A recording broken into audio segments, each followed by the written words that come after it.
Hey y'all, Knowm here. Server X160, the best in the West as usual. Reppin' Arkham Asylum, #1 in Guild Conquest, destroying Lithas, one competition at a time.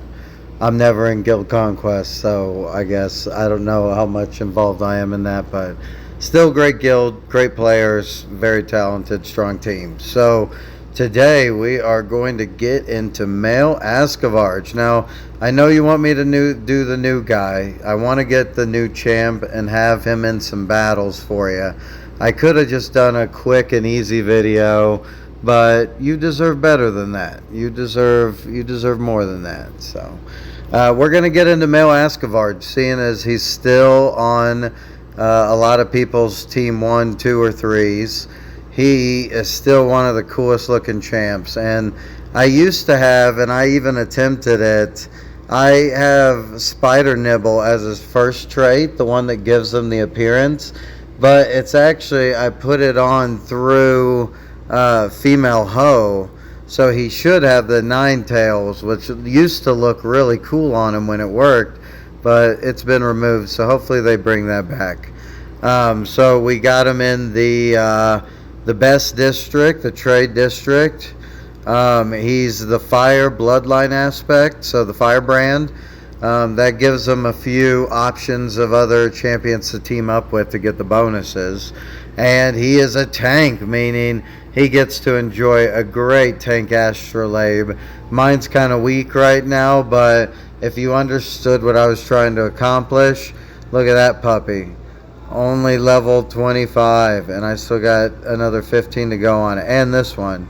And so I had to have the cyan ones, and that's kind of a bummer. But hey, beautiful shards for a beautiful roll. Male Askavarg, his trait is Searing Armor. Also, Ignorath has this, and I believe Flamma Bane does as well at level 22. I only have this one at 18. Fortitude increases by 19.4% for 4 seconds when taking active skill or ultimate attack damage. Stacks up to 3 layers, so that's close to 60%, like 55%. Fortitude, which Fortitude doesn't matter as much, but it does matter a little bit.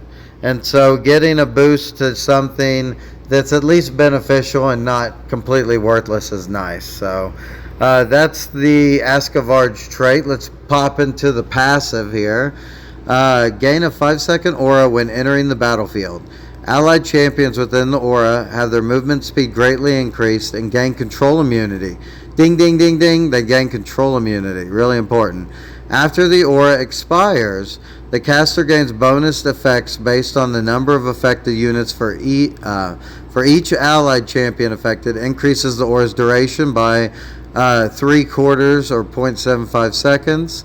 For each enemy champion affected, increases the caster's max constitution by 7%. So if you hit all 5 enemies, you get 35% max constitution boost. So if he's in the front row and he has the tank astrolabe, then he gets con bonus from that. So with that being said, from being in the front row, he's going to get the con bonus from that, and then increased by the max con bonus from this, and which makes energetic a great trait to have on this champion.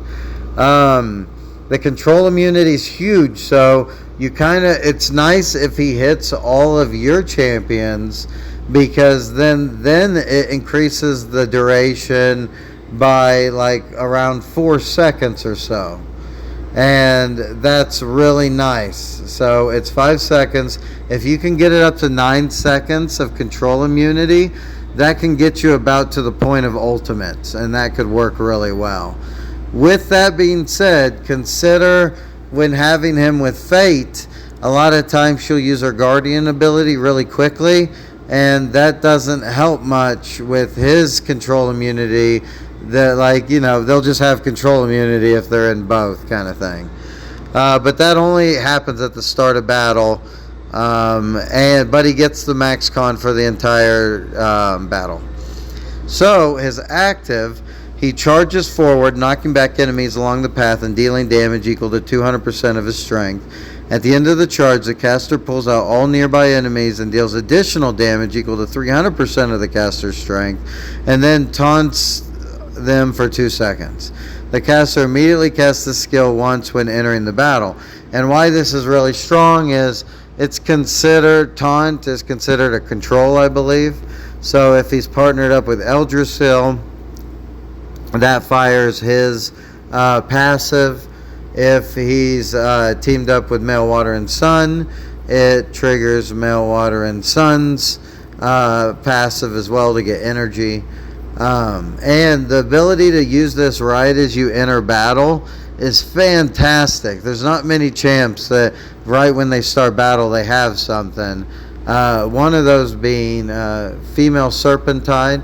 She instantly starts battle and does like a jump or like an attack. Male Dawnbreaker uses his ultimate right as he joins the battle. So those are a couple of them. So now let's get into the ultimate. The caster consumes 400 energy to cast an abyssal aura upon themselves. The aura costs 200 energy per second to sustain.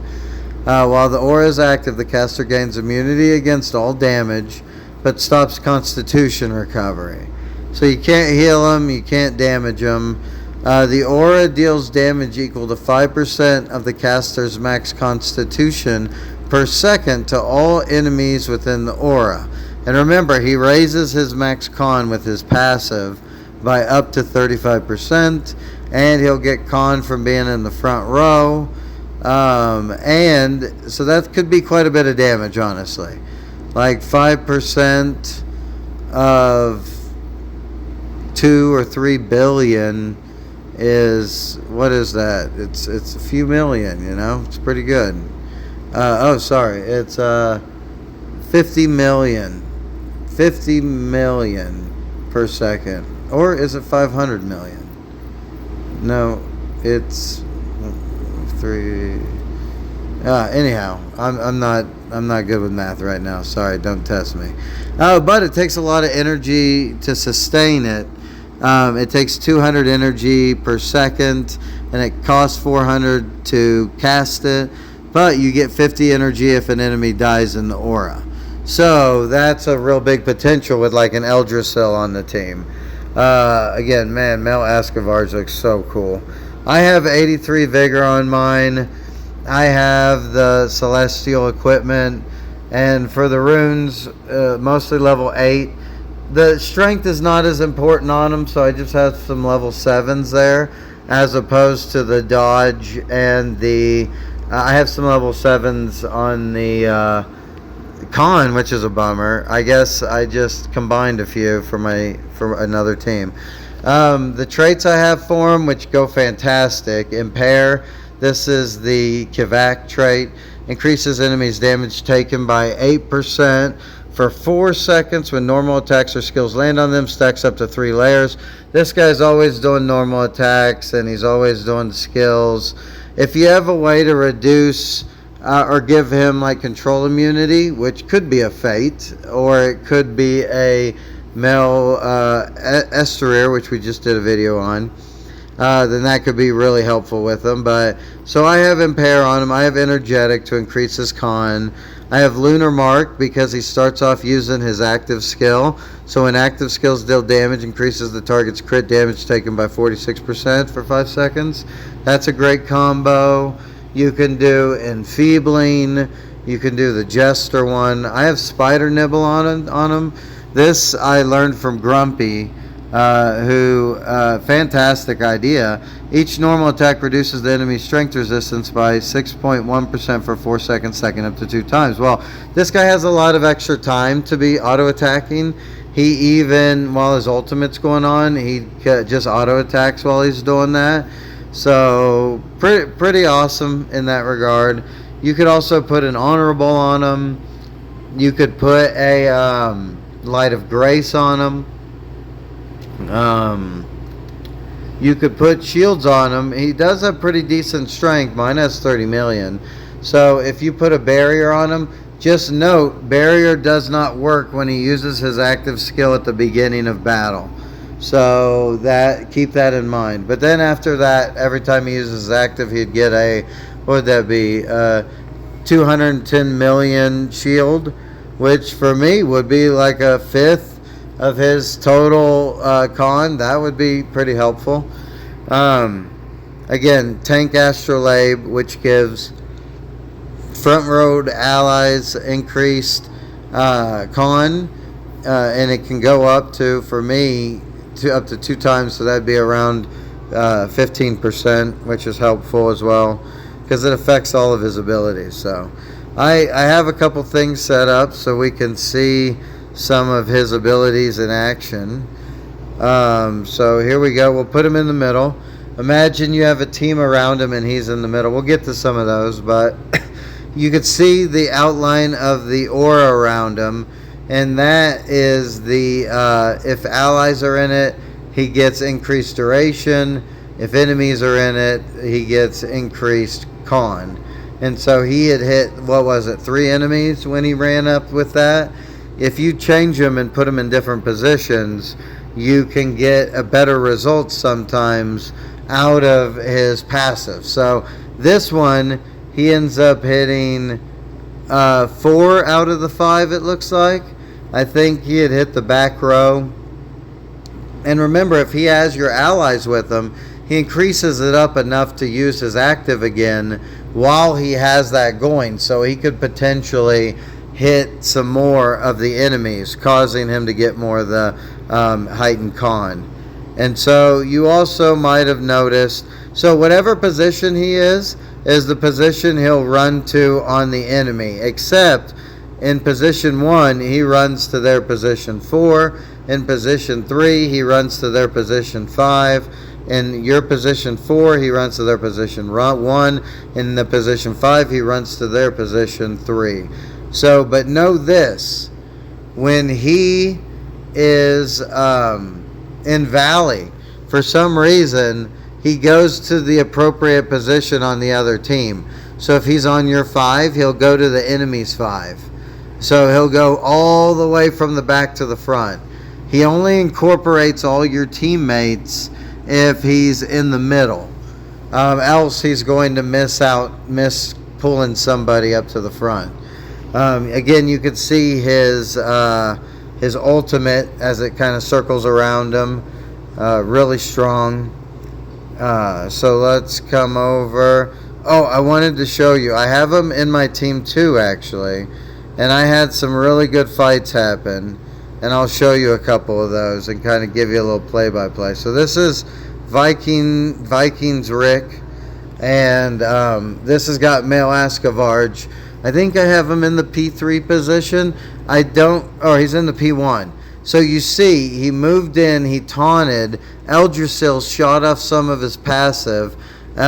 Even with all of his con, you could see he's barely hanging on, but he's able to survive after Revenant's heal hits him. But I think he had his ult enabled, so he was actually immune to the heal even as well. So that was a good little example. This is a good one. I ended up winning this, and it was against Fourth Goers, Team 3, but it was still a really cool battle. So male Askavarg is in there. There comes the heal. He gets Revenant's heal, and remember, Revenant's active also removes debuff. So male Askavarg would also do well with energy regen, so that he can use his ultimate quicker. That'll help him just survive longer. And then we had the final one that I saw. This was a really good one. This is against Anubis, and this is a big punch up. Look at that. It is 800 million punch up. And so Askavarg runs in, procs Eldrasil's Thorns. Now here's a problem. He just got feared by the Count. The Count can go through control immunity, but remember, when he runs in, he has control immunity. In my case, he had only affected 2 allies. So for, what is that, 6.7 or 6.5 seconds. So you could see when he uses his ult, it gives him just a chance to he just used it and he had a slice of hit points. Dawn Feather's going for him because she's going for the lowest hit point character that took her active. Look at this. He's stunned the whole time. So that's one of the reasons why Fate could work really well with him, because that she, in her Guardian ability, it makes it where people are immune to control. And he really is a pest. He's a big pest to teams. They really get annoyed by it. So let's look at this battle. We lost here, but this is against Red Shift. So we both have Askavarges. He's got a Fate on the team, but the Askavarg is so far away from the Fate, but he's putting pressure on my back line. Very important. Get them distracted. Get them moving their directional abilities. He's got a very important role to play. Oh my goodness, I got mulched in this battle from Mojo. Let's see what went on here. Okay. Oh, he kind of had the perfect... Oh, his team 2 beat my team 1, but they are very close in power. I'll have to look at that later. But Anubis... yeah, those were a couple of those fights. Maybe now we'll go to Valley of Conquerors real quick. See if I can find a battle with my team 2 here. So he's up top. Let's see if there's any gates or any purple that I can kind of step into their territory. He does have enough to get down to this gate. So if we have it... Oh, no, there's nobody there. Let's see where my team 1 is. And my team 3. Let's see if yellow has anybody on their shrine. Nope. Let's see if they have anybody here. Nope. Let's see if blue has anybody on their shrine. Nope. Let's see if blue has anybody here. Nope. Okay. Let's see. Let's get to the middle. Here we go. It looks like purple's got pretty strong control. I can't beat the white wolf. There's a power difference that I can't overcome. I can't take Shiraku. Let's see this though. Can I take him? Oz the Great. I normally can, but maybe with the 3 shrines I can't. But let's maybe not even with that team. And this was 0. Oh my goodness. Maybe we're not going to have any good fights here. Blade would be fun to fight with that team. But let's give it a shot. Let's take my team 2 and let's go fight Oz the Great, just so that we could at least see this in action. Boom. I'm just going to put him in the middle so he gets a little bit more of a con bonus since we're going against a stronger team here. So who was that? Oz the Great over here? I'm coming for you, dude. The Great Wizard of Oz. Here we go. So I'm hoping I can distract their team enough and do enough burst damage, but the problem is they got Fate and Eldrasil. Alright, see how well Mel Askavarg just keeps their team initially distracted? I think if I had my sprites all maxed, maybe he could have more of a chance. Or if you put him on a team with maybe, I think the new Judicator, I'm going to put him on this team, probably instead of Dawnfeather, because Dawnfeather would do better on my team 3 anyways. And so once I have more survivability, remember that keeps male Askavarg just even pumping harder. So male Askavarg does really well on any team that you need to be in there, in the battle, in the thick of things. And he's also good at lining people up for team damage, so teaming them up with Harbinger is good. He distracts and protects, basically, adds a utility aspect. Revenant can remove any Bulko on him, and with her active, if she hits him with it, and not only does it heal him, but then maybe he's taken enough damage to quickly use his ultimate if he has maybe an energy regen. He goes well with a team full of melee as well, because then he gets them all into range of the enemy, and then you can do anything that might impact your team or save your team. Like if I had Fate with him, I would win a whole bunch of other melee, so she would cast her Sanctuary on the whole group of melee, or her Guardian ability. Male Askavarg does well with female Nordalsar, because he becomes your furthest target, so she'll put her active shield on him.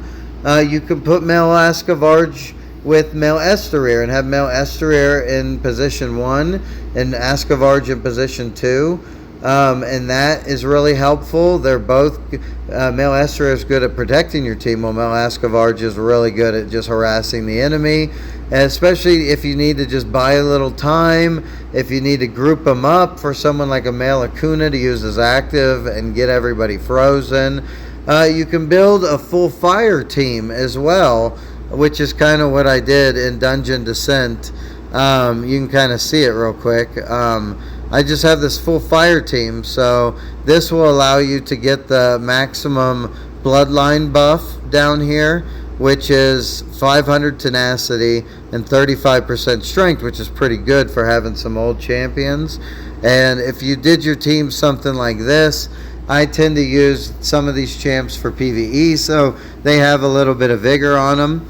And so I figure something like this, the Male Askavarg gets his full 35% con. He gets everybody right in there, so my melee are on him instantly. And then you could see the range of his aura because it's outlined in the fire. And so he really fun to kind of build in the fire domain. I think that that's really neat. You've kind of seen some of his abilities. Let's do it one more time with this higher boss so you can see the whole thing. He runs in, there's his aura. He's now hit everybody with his aura, so he got the maximum amount of con. And then once he did that, he used his ultimate, and that does like 5% of his max con, and that just melted the enemies in here. And again, you can focus heavily on con for your astrolabe. Do flat con as your primary and percent con as one of the secondaries, and that builds him up really well. I think he's going to do really well with this new Guardian. I'll do a video on him next. In fact, he's coming up really soon. In fact, let me give you a little. There he is, Void Lord. Really cool. He goes great with Male Askavarg, and so well, I'll be keeping some of these in consideration, and once I release the video on the new Void Lord, you'll probably see some Male Askavarg highlights in there as well. So, yeah, we talked about some synergies there. We talked about some traits, kind of. You could put a hulking on him. You could put a ruthless on him. You can put sanguine on him. Anything, because he can carry team buffs. I'm going to put an icy touch on him instead of the energetic once I get a little bit more vigor on him. And then I won't need the con boost as much. And if I can level up my astrolabes a little bit.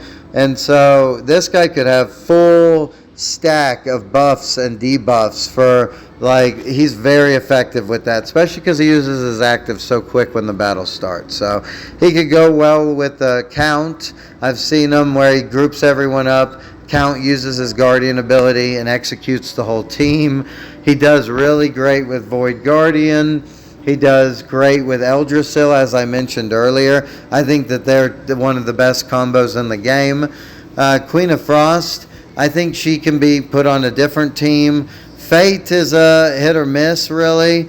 The new Florist, she does really well with Male Askavarg as well, because she can offer healing and shields to the lowest hit point champion, which a lot of the times turns out to be Male Askavarg.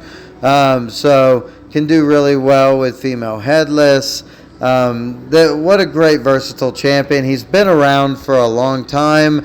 He's been on Team 1s. He's been on Team 2s. I think it's about time that we give him the credit that he's due and just say he is an awesome champ. He will go down as one of the favorite champs, right up there with Male Water and Sun, Female Devela, Female Galabar. Like, I feel that this is such an amazing champion, and he represents the fire domain and the Askavarg clan very well. So hopefully this video has helped you. If you've been using him or want to use him, he has a lot of potential.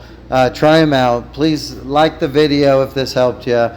Subscribe let your guildmates know. Share it with some people that also play the game. Maybe they use this champion and they could benefit from this quick little video.